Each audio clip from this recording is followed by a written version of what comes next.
দোকানের ফিটে কাটা হচ্ছে, সবকিছু গোছানোর পরে সব জিনিস দেখানো হবে আজকে আপনাদের। বিভিন্ন রকমের আইটেম, কাচের, ফাইবারের, পাথরের, প্লাস্টিকের, সব ধরনের গিফট পাবেন। মাটিরও আছে,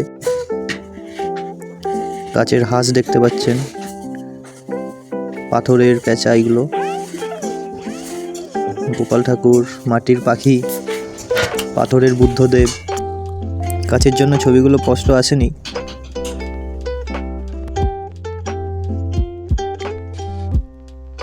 এটাও মাটির পাখি, কাচের ফুল, কাচের পদ্ম ফুল, কাচের সার, একটা লাইটিং ফুল, গণেশ ঠাকুর, রাধাকৃষ্ণর মূর্তি পাথরের, গণেশ ঠাকুরের মূর্তি পাথরের।